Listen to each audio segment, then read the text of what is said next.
Okay, welcome everybody. I'll wait a minute as the room fills in. I see the numbers picking up. Glad you were here tonight with us. So we do have a short little welcome poll. It's just two questions letting us know who you are and if you have any students, what grades they're in, so we get a sense of that. And we're slowly filling up the room. Okay. All right, we're starting to hit a plateau there. So let me be the first to welcome you all tonight to our webinar, How to Stand Out When A is an Average Grade. I'm the host, Jed Applerouth, the founder of Applerouth Tutoring Services, and I'm here with three friends and colleagues that I want to introduce. Or I'll actually let everyone just say a quick hello and where you come from, so everyone has a sense of your context in the conversation. Let me kick off with Tracy Grunig, my friend from Atlanta. Go right ahead. Hello. Yes, I am in Atlanta, Georgia. I've been an educational consultant for over 30 years, and I have a practice here in Sandy Springs. And I work with students starting in middle school all through high school through the college search and application journey. Fabulous. Mary Tipton-Woolley. Thanks, Jed, and welcome everyone. I'm Mary Tipton-Woolley. I'm the Executive Director for Undergraduate Admission at Georgia Tech. I've been working in admission in the Atlanta area for over 25 years, and I'm glad to get a chance to talk with you tonight. Thanks for joining us. Excellent. And Belinda Wilkerson. Hi, I'm Belinda Wilkerson. I'm currently in North Carolina. I'm an independent educational consultant, primarily working with juniors and seniors. And this year, I just happen to be the president of the Independent Educational Consultants Association. We are lucky to have you and Tracy, Mary Tipton. Thank you all for sharing your time and expertise. And hopefully everyone on the webinar is going to learn something in terms of how to help your students stand out.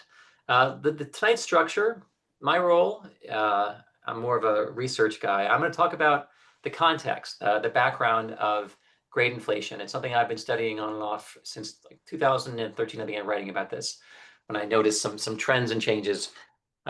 Actually, there was an article in 2006 that was the very first time I had thought about this, but it's always evolving and changing. So I'll give the background, and then we'll hand things over to Mary Tipton-Woolley, and she'll talk about her experiences at Georgia Tech and how grade inflation, how it affects the read, at their application, how they consider grades in context, of an admissions application to the tech, and what they do with the GPAs.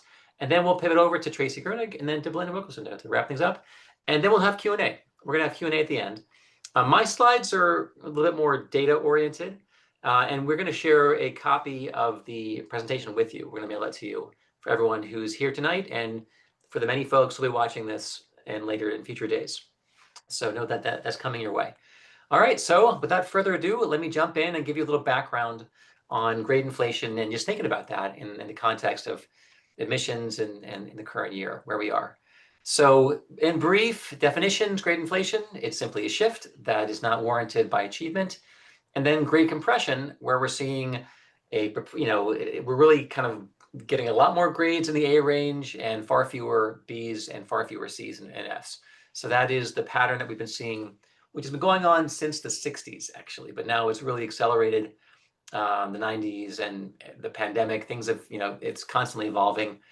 I found a great distribution for a private school that was, a local school, just getting a sense of where the grades are. And if you look in the A plus and A range, you're at, you're in the low 60s. You throw in the Bs to 4%. So 97% of this private high school had grades that were given were just A's and B's, and 3% were C's and below. Just giving you a sense of, the kind of grades that are more normal. So when we say A's are more of an average grade, that's more, 6 and 10 grades given are A's for this private school. So A's really are the average. And they didn't used to be. This is a new thing. Some of you who, are older parents, had been in high school in the 80s or 90s, they were very different distributions of grades back then. I have some data, thanks to Mary Tipton-Woolley, a sample feeder that's been sanitized for last year. The weighted GPA, the average for this public school here in the Atlanta market was a 3.98. That was the average. And so the min and the max of the applicants was 246 to 4.54. 220 of 244 applicants had an A average. So again, when you come and say my kid has all A's, that doesn't really put you in a bucket that it's that special. It's a sample public school, and in the admitted GPA, the weighted average was a 4.3. The min max, the minimum weighted was a 3.87, and the max was a 4.54. And that's just giving you a sense. So when your kid comes, like, we have A's, that's not as special as it was previously. And the data speaks for itself. And having A's is not as big of a differentiator as it used to be. Of the applicants, about 30 applicants and 2/3 of the admitted students had exclusively unweighted A's. That means 2/3 of the kids who get in don't have a B on their transcript. So again, it's just giving you the sense of this. And that number jumps to 54% of applicants, and 95% have all or mostly, no more than 2 B's in their transcript. And only 1% of applicants and 0.3% of admitted students have unweighted grades that are mostly B's or below. So A's are kind of expected in many ways for schools that are very selective, like Georgia Tech, which is an outstanding school. Now, what I struggle with is when you look at the skills. As grades have been going up, the scores on the National Assessment of Ed Progress, the PISA, international tests, STs, HTs, the AP scores have been flat or declining. And so grades are going up, but skills that are measured are not tracking with the inflated grades. And what I'm really bummed about, I just learned this recently, that the NAEP, it's been a test we've used for 50 years, gauging progress, like how are kids doing on math skills in the US? How are kids doing on verbal skills? And we are now getting rid of the NAEP. For the DOEs being defunded, and we're not going to measure for the first time in decades and decades. So we're going to lose that sense of accountability. We're going to have these grades floating, but we're not going to be measuring what kids actually know, which to me is, as an educational research person, that's a bit tragic, that we're not going to know what kids actually know. We're just going to have these grades that are kind of floating and rising, but not tied to performance on assessment, which I'm a firm believer in assessments to get a sense of what kids actually, what their knowledge base is. So how is this happening? What are the mechanisms? So I work with students personally. I work with kids with executive functioning coaching, and my students tell me they're getting more and more opportunities to rework it, submit it again for a higher grade, submit it again. They can keep resubmitting it, which wasn't a thing when I was in high school. Same with many of you. It was, get your grade. I got a 73, I got an 84. That's what the grade is. But taking it again for a higher grade, really, now it's becoming more standard. There are many schools where they're eliminating the 0, and the new floor, if you don't turn anything in, you get a 50. And that bumps everything up if there is no 0. There are fewer penalties for late work. There are more extra credit for partial work. Many of my students, like, they're dropping the lowest quiz, the lowest test, which happened a few times, but now it's very common with my students. Bonus points at the end of exams, they're curving to pop grades. And then there are people who grade and use non-achievement factors to assign performance grades, their behavior and attendance, attitude, effort. So you might get a 90 in calculus, but your calculus abilities may be in the low 80s or 70s, but you really had a good attitude in class, you're getting a 90. And then it's like, well, that's why there's a misalignment between your grades in high school and your actual performance on, let's say, an AP exam or on the NAEP, in terms of what skills do you actually have versus you had a great attitude and great effort. Here, there was a poll, which in the New York Magazine, The Intelligent, they asked 280 educators, high school teachers, and college teachers about their kids, and over 4 in 10 said that students are regularly asking for higher grades. So it's more like they're more involved with pushing for A's. And 8 of 10 of these high school teachers and professors gave in and said, okay, I'll give you a higher grade. So we're seeing this coercion, this pressure working. And some of them are concerned about facing harassment, facing pressure. And there's a belief that the Gen Z students are asking more frequently for grade bumps than previous generations. So I remember the 80s, Dang Gillespie called it grade grubbing. And now it's quite prevalent, and it seems to be having an effect. It's actually bumping up some of the grades. And I have a real concern that AI and these large language models may be pouring fuel on the fire. There was a big article that was in the Intelligence or Magazine, New York Magazine. Everyone's cheating their way through college. and the number of kids who are using AI. And I work with students who told me like all over piece of Georgia State, like everyone is using AI. And there was Ben Breen gave a talk a couple years ago at Santa Cruz, and he said suddenly all these Spanish essays coming in were being turned in without any errors, no comma errors, no grammar errors. And these were, first year, second year Spanish students, but they're running their stuff through these language models. And so that could be affecting again your grades, your assignments, and you might have perfect assignments and perfect essays, and that's going to put upward pressure on grades as well. So I think AI is not going to help this trend. ACT has done some research. They have a pretty big pool of students. 1.3 million kids take the ACT, and what they found is the average GPA for all their 1.3 million students has been creeping up 3.22 to 3.4. Again, this is the average unweighted for the students who take the ACT, which is a pretty big pool of kids. And SATs have been decreasing. So as grades are popping up, and they also measure, the College Board measures, and now they have 47% of students report an A average of those kids who take the SAT, whereas the SAT scores themselves have been declining. And here's just some research. I pulled the 5 different studies, Department of Ed. So we're seeing a pretty big increase in the DOE from 2.6 to 2.94, and it's higher now still. It's like a 3.3. The Cooperative Institute research program. So 40% of college freshmen report earning A averages compared to 17% in the late 60s. So that's quite a change, and now it's even higher. And so just, the SAT data, they're showing an increase to 3.38, similar to the ACT. And the National Household Ed Survey reported 8 in 10 kids getting mostly A's and B's in high school. So it's a shift. And the skill deficits, the Center for Ed Reform, that 2.4 million kids they're graduating without the adequate reading and writing and math skills to perform in college. And so they're remedial. So again, kids are getting these grades which are not tied to actual skills. And we hear about this all the time where kids are, that's one of the reasons why testing is still somewhat useful. In cases like Georgia State, they may have kids coming in from schools with a 3.5, but they need major help with remedial math. And that's where the testing helps them calibrate that. You can't really get a sense of their skill level from their GPA, but you can from an assessment that compares them to other students on the same scale. That's where testing really has its utility with the NAEP and with the SATs and so forth. Mark Schneider, he responded to the 2022 the NAEP study on high school transcripts, and he said education runs on lies, which is a very strong statement, but it's simply a sense of frustration that if NAEP scores, the National Ed Progress scores are declining, why are GPAs uncoupling from that? And that was really the director of this program said this is a problem. And it makes grades less predictive of performance. And so at MIT, the head of admissions, David Schmel, said, getting straight A's isn't enough information for us to know whether you'll do well here or not. Because again, A's alone there's missing information just from having A's. There was big research, now it's a couple years old, Raj Chetty, future Nobel laureate over at Harvard at the Opportunity Insights Group. They ran data on 2.4 million students from the 12 Ivies plus MIT, Duke, Chicago, and Stanford. And they found that high school GPA is simply less predictive performance in college than it used to be.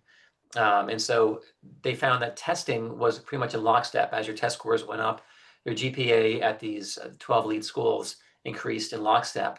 But the correlation, the R value, it was much, much weaker between high school GPA and college GPA. That kids with a 3.1 did fairly similarly in college, those with a 4.0, that it didn't predict as well. So it didn't really give you a sense of readiness for college, that so many kids are just getting A's that it's not as helpful as it used to be.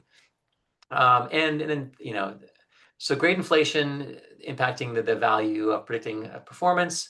Our research has shown that in most cases we can't predict who will do well without factoring in test scores along with coursework and other factors. Over at Brown, test scores are a better predictor of success in college than high school grades. And at Dartmouth, high school GPA explains a lot less than testing alone. So again, that's one of the reasons why we've seen some schools go back to test requirements, because GPA has been diminished as a predictor. And also it's a loss of distinction and differentiation. Grades aren't the best signal that they used to be. When you had a 4.0, let's say 30 years ago, that meant something a little more powerful than a 4.0 today.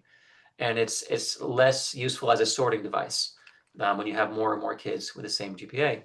And then it also, what it's doing is it's driving more kids to take more advanced classes. When everyone has an A, then I differentiate myself by having more APs. And there's a point where too many APs really impacts the quality of a student's life and how much they're just doing academics and not other things. So I think that's pushing with everyone getting higher grades, it's driving a race for more rigor, unfortunately. When this all began in the 80s, we saw first a pop in private schools. They began to inflate first, the wealthier public suburban publics, and then finally it went like lower later to the urban publics, and they began to inflate their GPAs. But it really started off where the private school parents who were paying for these grades, they got it, and they wanted to push. There was pressure to give high grades to these kids paying these high tuitions. And then low income schools have jumped in with the game, and they're inflating as well. So now it's happening everywhere. So it's pretty much universal. And during the pandemic, we found a real decoupling of grades from achievement, and there was learning loss, which is still out there. There's still some kids who haven't recovered fully from the pandemic in terms of skills that are missing, but the GPAs didn't really show that decline in skills. One thing we're talking about the high school and grade inflation, but also it's showing up pretty broadly in the college side too. Not all colleges, and I was talking earlier about schools like Georgia Tech. They tend to give more Bs, which I like very much. And I went to a school, and in the business school there were forced curves, and only like a fourth of kids got A's, and the bulk of kids, half the kids got a B, and then there were C's. And so, and I like that. I got B's in my finance classes, but it was great because the kids who got A's worked their tail off, and they were the top quarter of kids. But now we're seeing a lot of schools where there's an expectation for A's.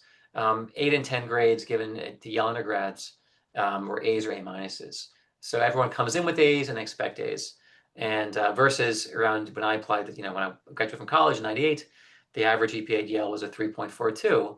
Now it's a 3.7. It's picking up. GPA at Harvard similarly went from a 3.4 to 3.8. Stanford, Columbia, Brown, Berkeley, they're all around 3.7, 3.8.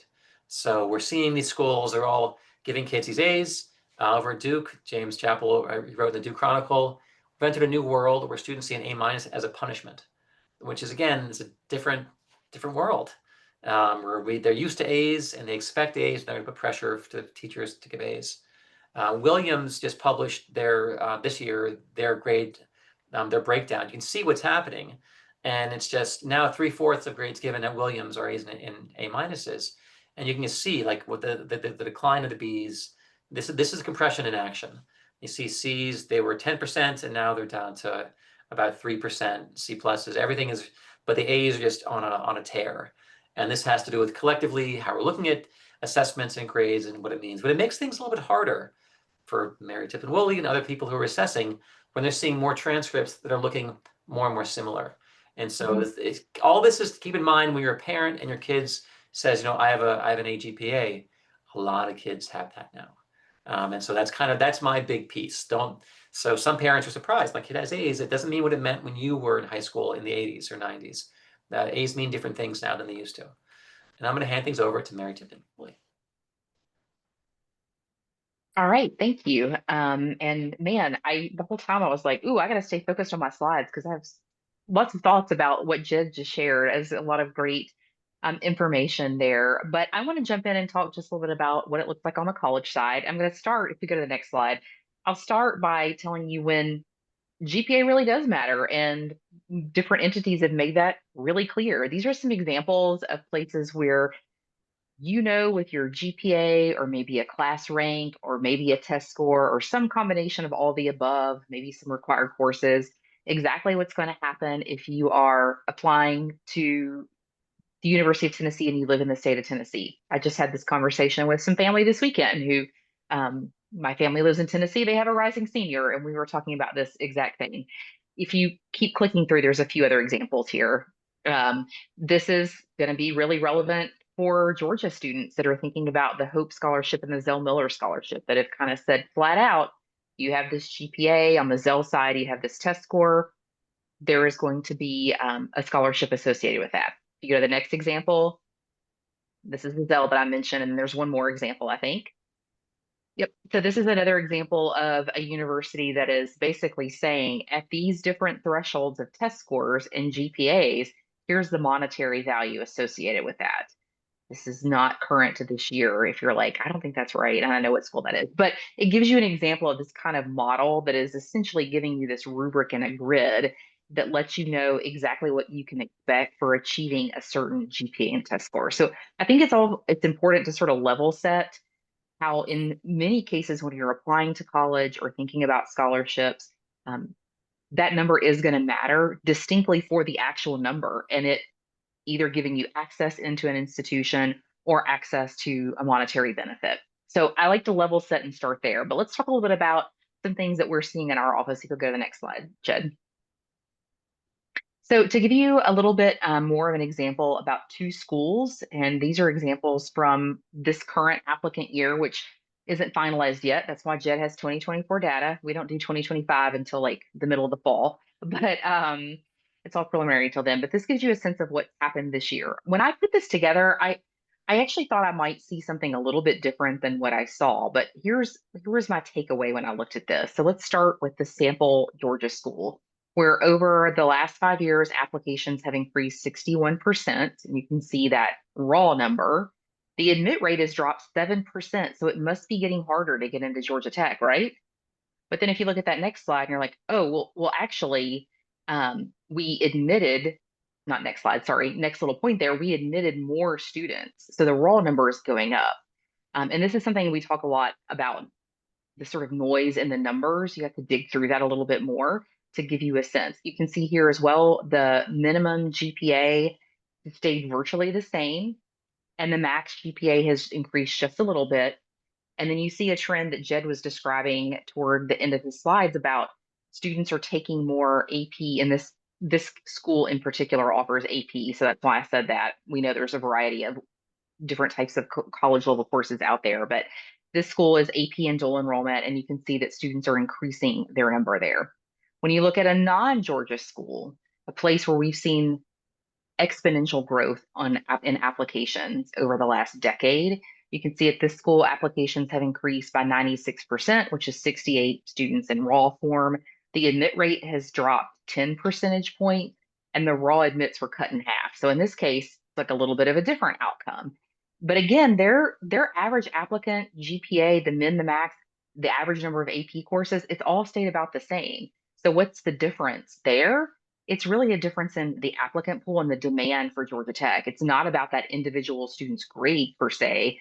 It's kind of the like it's you, it's what do you say, like it's not you, it's me. It's sort of like the applicant pool, right? And how a student is seated within that. So just kind of giving you two examples there of what the applicant pool looks like and what more demand on an applicant pool, sort of what can happen in that space when you're comparing an in-state public for us as obviously as a Georgia university versus an out-of-state student where we are admitting in-state students at more than 3 times the rate of an out-of-state student. And so you kind of see that in action here. Go to the next slide.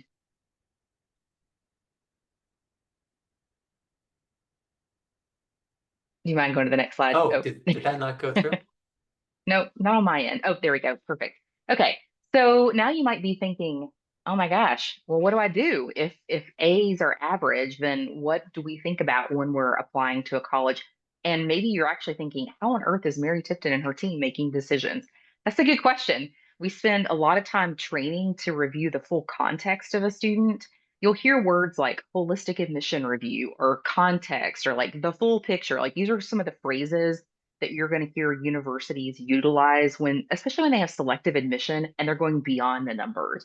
And so the first thing we want to know is like, well, what does that number actually mean? I always tell students that your GPA is a gateway to your transcript. I need to dig into the transcript to understand what courses you've taken, how you've shown progression throughout your 4 years in high school, grade trends throughout high school, whether that's an upward grade trend or maybe it's a bit of a roller coaster, or maybe we see trends in specific subject areas. That's going to matter if you're applying to different kinds of majors, if you're maybe showing a strength in one academic area versus another, and how that might be related to what you want to study. Um, But then we also want to think about things like, what are you doing outside of the classroom? That's really important. We want to think about what kind of impact have you had? You'll hear words like impact, community service, involvement, extracurriculars.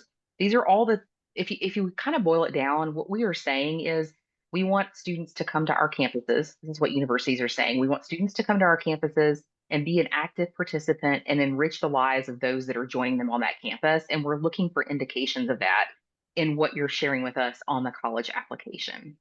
Um, the other thing that I think is important to note is, sorry, I'm looking at my crib sheet really quick. Okay, great. So the other thing that I think is helpful for you to know is this idea of, I talked about who else is in the pool. And the other thing that you'll hear universities talk about is institutional priorities. It feels like this sort of like gray box of what does that actually mean? When students ask me that, I say, well, the first thing you can do is go and look at an institute strategic plan. That may give you some sense of what an institution is trying to do. It may or may not. Our current strategic plan speaks in some part to an undergraduate student and in some part really not at all, right? So like it kind of depends on what you're looking for there. What that means for me, and so you understand sort of what we're trying to do on the admission side is, you know, I'm charged with ensuring that we have a certain number of students in our first year and transfer classes each year. And those students need to, um, we want to make sure at least 60%, if not more, from the state of Georgia. And so that's where you heard that Georgia students are admitted at more than 3 times the rate of a non-Georgia student. That's how that plays out. And then I'm also charged with things like ensuring an academic distribution. We have nearly 40 majors. I can promise you that if I send no students to one of our academic programs, they are not going to be happy with us, right? And so we want to ensure that students are distributed across our academic programs. And so I asked my team before this presentation, I said, could you think of a few examples? Jed prompted me on this one. Could you think of a few examples where there were 2 students from the same school that numbers wise looked similar, but their outcome was different? They received different decisions. And several folks sent me examples. Some were Georgia students, some were non-Georgia students. In all of them, the academics were, if not literally the exact same, then they were very similar. But the differences tended to be things like, one example was a student where they literally had the exact same numbers, same GPA, same test score, really, same number of AP classes, like it was the same all the way across. But one had been rated much higher in their involvement. And so we noticed a student that was a little bit more well-rounded than the other student, and that made a difference in their admission decision. Another example was 2 students that not only did their numbers look the same, they both said they wanted to study the same academic program, but one of them showed a much better fit to that in their application. And that was some combination of courses they're taking that show they're preparing for this academic program, the things that they've been involved with, the way how they're writing in their essay about why they want to come to Georgia Tech and study that particular major. They were helping sort of draw this picture for us of how they were going to be a fit for that academic program. And again, when I am charged with making sure we have academic distribution, that matters when we're making a mission decision. And then the last example was a student that numbers wise, they looked the same, but when you dug into the courses, they actually really didn't look the same. You started to see some different rigor in their high school curriculum. One student had pushed a little bit further than the other. And don't hear me say that as in like one student took 25 APs and one took 2, right? Like in a reasonable range, there was still a difference in what students had taken in high school, especially when you consider that aligned with their major. So these are all the things that we're thinking about when we're distinguishing students. And I think Tracy and Belinda are going to share some advice for you about how you might think about distinguishing yourself as you go through the admission process. Super helpful. Thank you, Mary Tipton. All right, Tracy Grunig. Oh, Mary Tipton, thank you so much for the tee up on that for sure from an educational consultant's perspective, in that I think it is so incredibly important for students and parents to think about not just the number of APs, but what APs they're taking. And does that align with who these students are as people? And a lot of students in high school, when I ask them, tell me what fuels your fire. What do you like to do? What do you like to spend your time doing? What are you interested in? a lot of them are so used to just doing what they've been told to do as opposed to pursuing their areas of interest.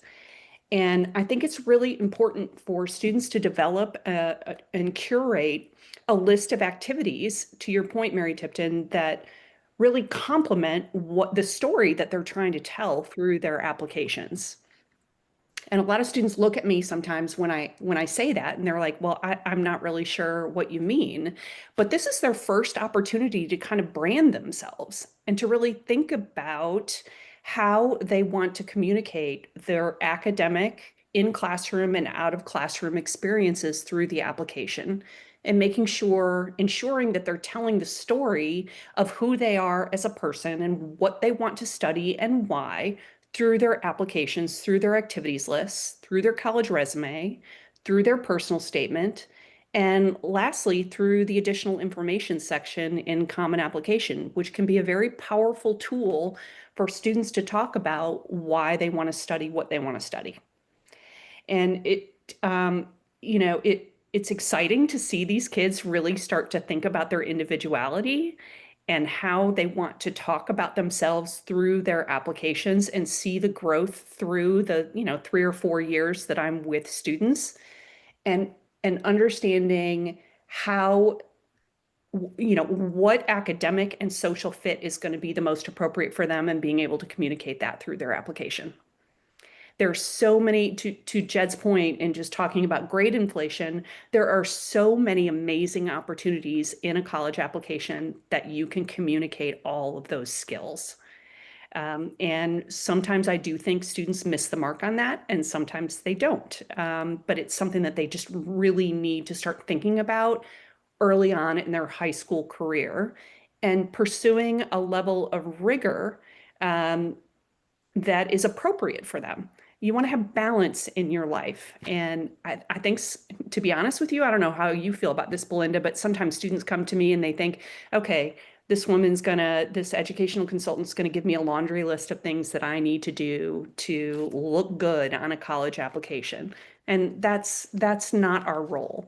Our role is to help students find their passion, find out what excites them, and help them curate a list of in-classroom and out-of-classroom experiences that emulate that through the application.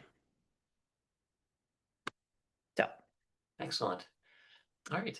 Thank you, Tracy. And Belinda, we're going to hand it over, and then we'll do our Q&A with the audience. So, Hey, thank you for that. And thank you, Tracy, definitely for mentioning the idea about rigor and what students need to be doing inside and outside of the classroom. So one of the things I like to do now with a lot of my students, because some are, they're having a hard time figuring out. They say, well, I don't know what I want to do with the rest of my life. Well, there are adults that don't know what they want to do with the rest of their life. They're still trying to figure it out. So I don't ask kids anymore, what do you want to major in? I tend to ask them, what kind of problems do you want to solve? What's out there in the world that catches your interest? What problems are you seeing that you're like, why is it like that? So in having them think about their activities, first of all, they have to be authentic. They have to be authentic to who you are. You can't put something, well, you can, but you shouldn't put something in your application because, oh, is this what the college wants? Is this going to look good? You need to have your authentic self come through as much as possible. And I'll just give a couple of examples. So I have one student that I'm working with right now who has a strong entrepreneurial bent, really, really strong. And when you read through this student's application and list of activities, but also the student's supplemental essays, you see that thread throughout. So this isn't someone who waited until senior year to say, oh, let me see what I can put together. This is someone who it's been part of this student's life throughout, from having, a small business in the neighborhood to selling things in school, to creating a business where, and living in a large apartment complex, actually devised a business where the student would go around and do patio and porch and flower and gardening stuff for people in the community that wanted it. So always finding some kind of opportunity to be entrepreneurial so that that thread would show without really thinking, oh, I'm only doing this for college. This is what the student's interest was. Well, it still is. Another student is very much into environmental policies around housing and how people are using land. So this person actually was an IB student, and they have to do what we call a CAS project. So that's community activities and service. And because this had been something the student had always been interested in and was working on constantly, decided that the student wanted to take it public, take it to her local city council meeting, was absolutely anxious about doing this. Like, oh my God, how am I going to do this? How am I going to do this? But it was really important, and it was aligned with everything she had been doing. Found out how long that you could do public speaking. First of all, signed up before the deadline to be a public speaker. Practiced her 3 minute, because it's 3 minutes, so did the timing, and then did it. And was actually really good. I was actually able to watch her because the city streamed it live. So I was able to watch her as she did it, but then followed it up with making appointments with people in different departments that had something to do with environmentalism and housing in that particular city. So again, this wasn't just spur of the moment. This was something a student had thought about. So as students are looking to see what they want to do, you need to think about, are you having some kind of a sustained commitment? Like, they're not looking for 50 million activities over a course of 4 years. They're looking to see, do you have a deep interest in what it is that you're doing? What kind of impact is it making in your community? And your community could be in your home. It could be your Boy Scout or Girl Scout community. It could be the community at your school, the community at your church, the community around your friends. So think about that. And impact does not have to be where you are going out and you're doing something on such a large scale that it's going to be on the cover of Time magazine. Impact is so different, and impact is authentic to you. So think about what that looks like. Think about initiative. What kind of initiative are you showing? Are you just waiting for somebody to come and give you something to do? Are you taking that initiative to go and find something and put something out there and help folks? So it's one of the things I've been been trying to get my students to do. I have some students who, as we have those conversations, different skills come out, different interests come out. So I remember one student was talking about, concerned about food insecurity. And I said, oh, I have the wonderful project for you that you can do as little or as much as you want. So I'm a volunteer with the national organization called Lasagna Love. And when you sign up for this organization, you can choose to make a lasagna once a month, 4 times a week, whatever you want. I said, you're interested in food insecurity. Here is a really easy way to do this. And the way the organization has it set up, it's really non-contact. So parents, you don't have to worry about, oh, where are they going? Or parents, you get involved too to help them. Actually, the Girl Scouts now have a badge for it. There's actually a Girl Scout badge for working with Lasagna Love. So think about something like that. And again, getting back to what are you contributing to your community? And that community could be so many different things. So I'm always asking students, having those conversations again. What is it that you see out there? What are the pain points out there that you see? What are people struggling with? What is making people say, oh, I don't know about this? I'm thinking another student who was really into public policy and looking at environmental things, started right within his school. So, in a school or even at home, how many times we wash our hands and we use paper towels and throw them away. When you start piling that up and looking at how many you use, that's a lot. So this student started a project in his school, probably maybe when he was in 10th grade, where instead of paper towels, they bought just regular face towels and put those in the bathroom and someone was in charge of making sure they got collected, the used towels. So they were using, somebody would wash the towels, and that was saving so much of the environment. Something as simple as that. As a matter of fact, I thought it was so cool. So we have light green towels, and my husband gets so upset because he's like, I just want napkins. I'm like, no, don't use the napkins, use the towel, So still trying to train him to change, because it is a change in mindset to do this. But again, thinking about those things where you're making an impact in your community and helping folks out. So again, it doesn't have to be something like off the charts. Just think about what's authentic to you. Fabulous. Thank you, Belinda. And all right, I think we're gonna do a really quick poll. It's like 2 questions. Peter, you can throw it up. And just think for a minute about the context we set in terms of, fit to major activity, involvement with your community, your course selection. There are so many ways to differentiate and distinguish yourself, and following things, just having that through line that makes sense in terms of your activities, your course selection, your essays. It all flows in versus just you have a number and a test score. Like no, there's a story here, and if that story is compelling, that can really impact the admissions outcomes. And one thing I want to throw, just we were talking about some of my slides and some of the data from tech. It may be a bit intimidating. And I was having a conversation on Saturday with a friend. Actually, she's a foster parent, and her kid is a rising senior, and had very different grades than some of the grades we're looking at here. It has a lot of B's and some C's. And we were talking about what are the options here in Georgia. And it's not just tech. You have your capstone schools, your flagships, UGA and tech, but then you also have Kennesaw State, and you also have Georgia State. And we're talking about the possibility of starting at Kennesaw, having a good couple of years, and then going to Georgia State and finishing there after your associates is wrapped up. And even if your performance in college then becomes much more meaningful than your performance back in 9th grade and in 10th grade for transferring in and leveling up to a stronger academic program. And so there are 2,500 schools out there, and don't be so intimidated just by the highly selective schools. There's a whole massive range of schools, and Bs are okay. And there are many, many, many kids with Bs who get into great schools and go.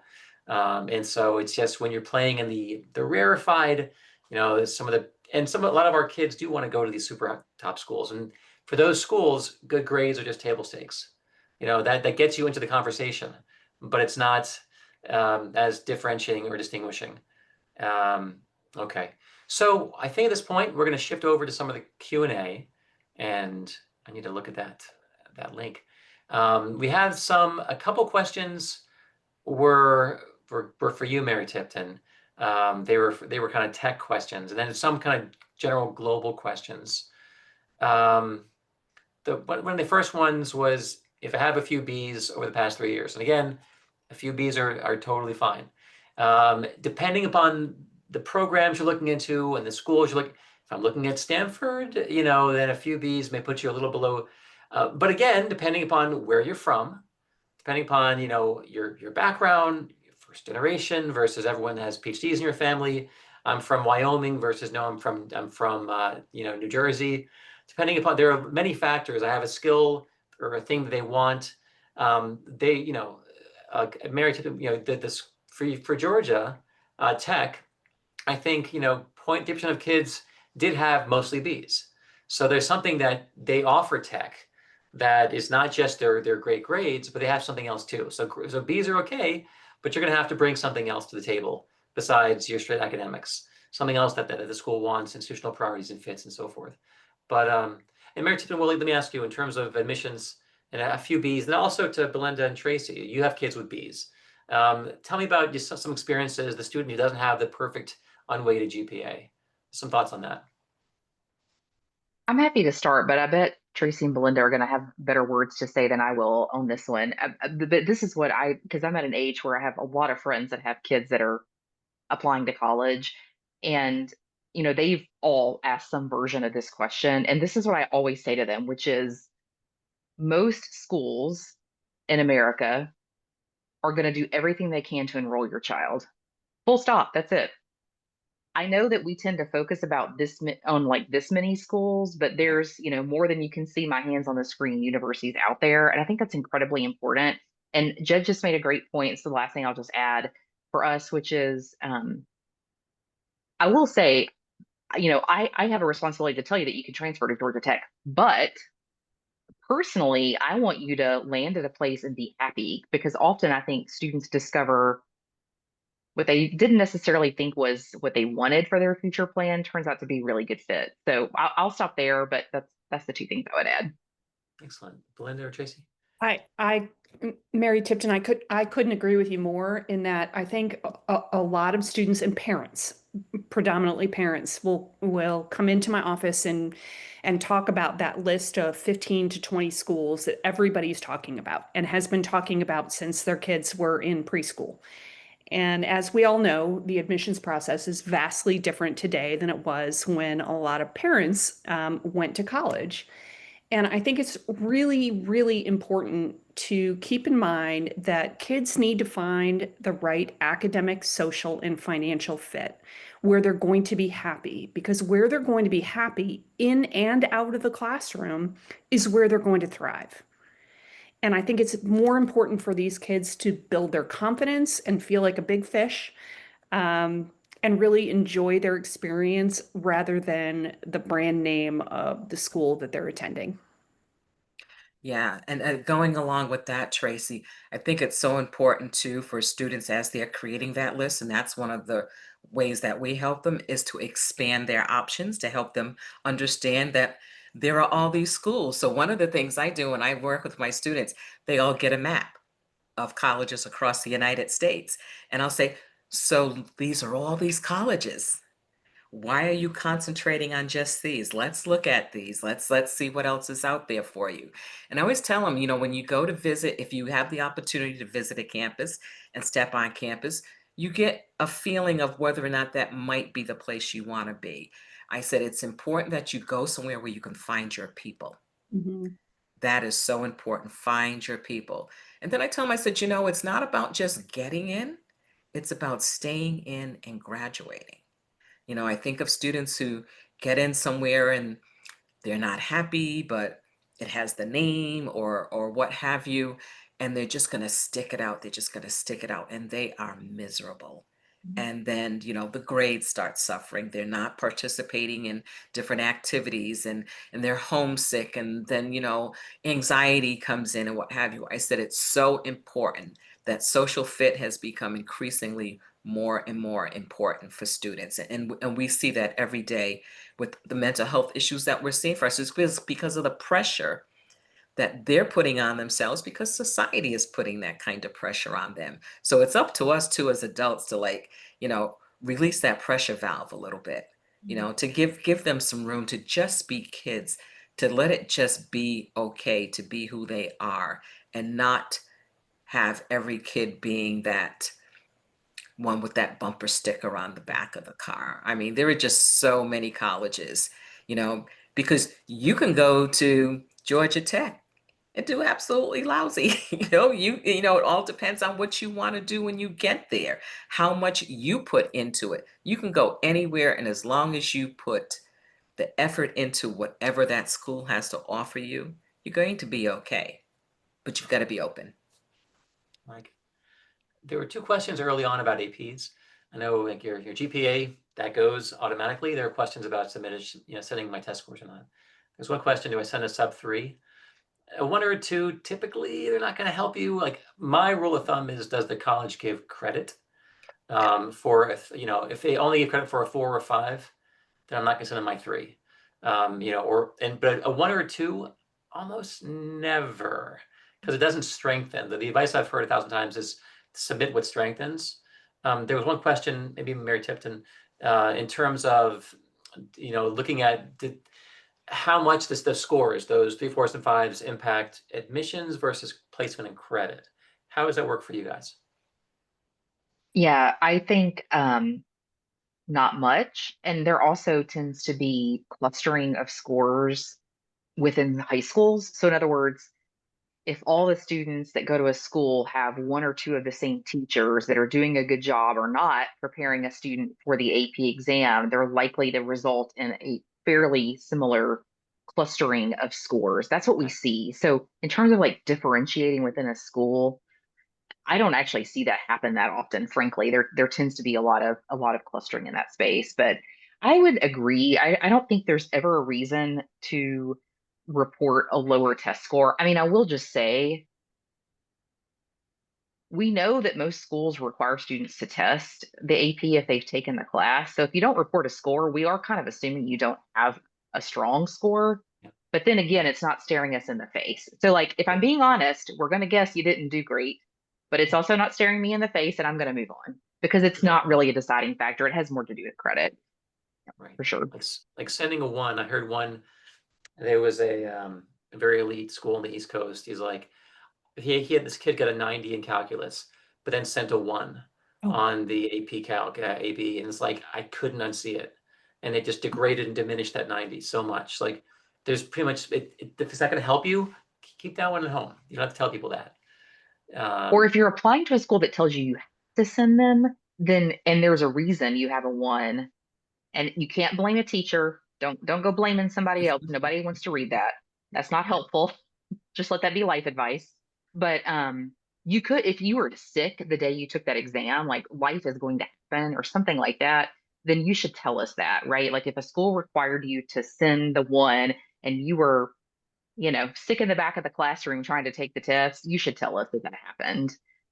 But otherwise, yeah, don't send it. Yeah.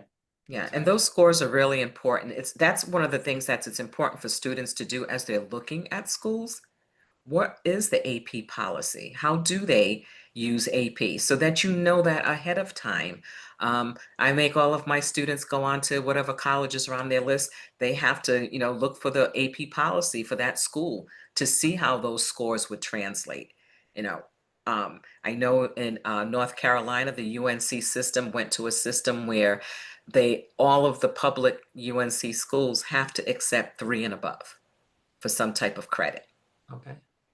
And it wasn't always that way. Wow. Even like Chapel Hill, they Yes. Wow. credit for a 3. Okay. Yeah. That works. All right. So a couple more questions are coming in. Thanks for the questions. Keep coming. These are great. We had one question about test scores weighted more higher than GPA. No, test scores are never superior to GPA anywhere in the country. They are a contributing factor, but your GPA is, and I guess at some of those interesting stuff with the Raj Chetty research for the Opportunity Insights that's showing that test scores are more predictive, but still, even at those 12 schools, testing is never weighted more heavily than your GPA. And they're going to factor in GPA, your academic rigor, all those things, because that still gives you the fit. And there was one person saying, hey, there's a disconnect. Some kids, their grades are going up, but their test scores aren't showing the growth. But the converse is there are kids, you're right, who don't work very hard in high school, but have amazing test scores. And so sometimes there are those disconnects. 2/3 of the time, though, they tend to line up pretty well. Then you have some kids who don't test well, then some kids who test really well and don't work as hard in school. Those are about 1/6 of the kids in terms of some research I've seen. But ultimately focusing on, a great test score can't undo a weak 4 years of high school GPA. So be mindful of that. There was one question, I saw you began to type, Mary Tipton. There's been a big pop in AP scores in like US history. A push really went up. They're giving away more 4s and 5s than before. And will that degrade the value in terms of the admissions? Like, like getting a 5 on BC Calc, if they begin giving 5s away to everybody, then that's going to dilute the signal of excellence and expertise and mastery. But that really isn't happening across the board. Only in a couple of programs, like US, there were two APs where they really bumped the number of 4s given up. The kind of 3s went to 4s. And with that, I mean, if you knew that the percentage of 4s given was a much broader portion of the subset, would that affect how you view the 4? If you knew that was more of an easy grade to get? Figured do you you might go even for think this about that? question. Like, It's so like data junky. there are different pass rates for different APs. I mean, it's criterion referenced. So you could have more kids getting, like, honestly, on BC Calc, a lot more kids do get 5s because there's a selection bias. Kids taking BC Calc are stronger students. So it's criterion Yes. reference. Therefore, you can have half the kids getting fives. In fact, what I think traditionally people would call the harder AP classes have higher score distributions, Right. right? They're in the Self-selection. higher range. Yeah. I mean, the truth of the matter is, first off, usually the admission office isn't deciding what gets AP credit. I actually don't know any of my admission colleagues that get to make that decision. It's decided, faculty are saying, is this going to take the place of the class a student would have taken here? A lot of universities say no to everything, by the way, like especially some of your like Ivies and those kinds of schools, they're not even going to take the AP credit. But I say this to say that universities are also under a lot of pressure to make sure that students move through in a timely Mhm. manner. And so I don't think it's going to serve a university to start raising the bar on AP scores when they're trying to also increase the rate of completion for a student. And so I don't think there's enough shift. I wouldn't call this like a wildly dramatic shift over time. I would also think that I mean, I don't know that they can say this for sure, but some of these courses have been taught for so long, some schools and teachers should just be better at getting students to those scores because they Yeah, have history on their side to sort of know what they need to do. makes sense. And I've seen that too. The people, they all get fives and fours. They're like really excellent teachers who just master the content. There's a question about how do you, when you're reading, you have kids from charter schools, kids from international baccalaureate IB kids, kids from publics, and normalizing it. You're getting these, kids from all these different schools, and they have their grades, their test scores. How do you think about that from the different typing and different kind of schools, Martin? Yeah, and there's also a question that just popped in about the way their school grades may be different. Like, how do we think about Mhm. that? So I think I can actually address both of those. Excellent. And I will just say, like, it's our responsibility to know about your school. So whoever's reading the file has to first understand the school. And we have a lot of tools in place to help a reader do that. And we're looking at students within their school group. We're not comparing a GPA across high school. And so you can just, and that's not true for every university. I'm telling you what we do. There are schools that normalize a GPA, and you should ask them the same question. But I think that's going to vary. The it depends could probably have been my answer for nearly every question tonight because every university is different. And so you heard Jed say this, like everybody said this, you got to ask these questions to everyone. But again, we're looking within a school and thinking about you in comparison to your peers at that school because you couldn't have done the things the student down the street is doing at a different school, right? You don't go to school there. Excellent. Belinda and Tracy, there's a question about choosing activities Hmm. and commitments. Well, first, how do I choose one goal / interest that represents me and show my commitment to it if I have a variety of things that I love? So talk about how to choose, and yet must you choose just one? I'm gonna open it up. I don't think you have to choose just one. I think what you do when you're looking at your variety of activities is look at what that through line is.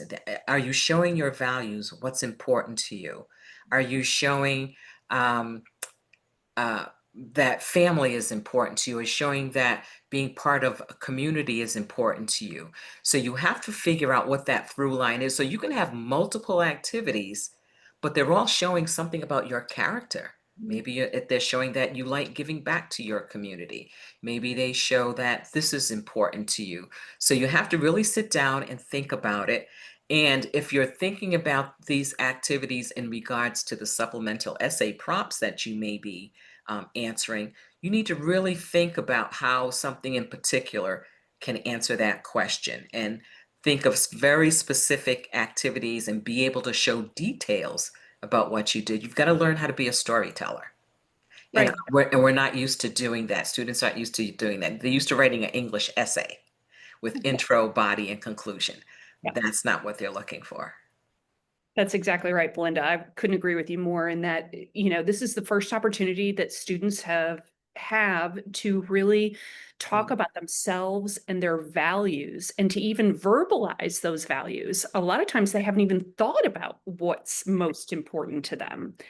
And really extrapolating that from, what they want to communicate in the application. So again, to my point earlier, I don't want to give students a laundry list of activities that I feel like they need to check off because that's what colleges are looking for. But if they have multiple interests, make sure those activities support those interests and that they're communicated in the 150 character description that you have in Common Application for, the activities, right? 150 characters isn't a lot, but you can pack a good punch in 150 characters about what your values are and how this particular activity aligns with those values. And I know admissions officers, Mary Tipton Woolley, you can talk about this a little bit more, but you can start to glean that. You can glean that from the application where it's cohesive. It's we're hitting the end of our hour. Any final parting words you want to offer this group of parents and students? Anything kind of global, either on this topic or just more broadly? I Parting think I thoughts? would just want to tell folks to figure out ways to take the stress Yeah. from around your family. You don't need to talk about college admissions every single day. Pick one day. We're going to do it Saturday afternoons. That's when we're going to talk about it because you can drive a student absolutely crazy asking them all the time. So, what are you going to do? Are you done with this? Did you get this done? Did you get this done? So, just be there as a support. One of my friends talks about letting the student be in the driver's seat in the car, and you're just the passenger. You're just helping them out. You're not trying to drive the car. So think about that, how you can best support your student in doing this. Yeah. And Belinda, to your point, this is supposed to be fun. It's supposed to be exciting. I know. And a lot of times parents come to me and students come to me and I can see the stress on their faces. And I'm just like, you know what? Let's enjoy the ride. It's exciting to think about where you're going to spend the next 4 years, and where is going to be the best fit for you. So let's have a little bit of fun along the way. I'll just third that by saying that there's over 2,500 universities in the US, and most of them want you or your students. And I think that's right. It's an incredible opportunity for growth as a student and as a parent, as a supporter of that student. It's just a huge opportunity for that. And if you can look at it through that lens, I think that's going to help the process immensely. Yes. I'm the same, like prioritizing mental health and sleep for Yes. everybody, Yes. not sacrificing that, like looking at the healthy person and not looking at this in a very narrow, limited range of how you're defining success. And I've been doing this now, like my colleagues, like 25 years, and you see people now, my kids I work with now are in their 40s, and Mm. I look at their paths and their lives, and I think shift, and I see, I don't know, what a small little piece college was in the grand scheme of Mm. where how their lives turn and their families and careers and everything else. So putting too much pressure on this, it doesn't seem to be necessary or helpful. And looking at mental health, happiness, fulfillment, all these things, looking at it in the context of that is versus getting so myopic about a number or a grade or a score, or a single outcome that has to happen. It's like life works in a lot of different ways, and just kind of being a little bit easier and having grace with that, and having fun. I love that too. That it should be fun. High school and senior year, it should be fun. Yeah. I remember it was fun. Yeah. So One of the everyone, things I like to do yeah. with all of my students when we're working is I ask them two questions because I know sometimes they're coming in already wound up.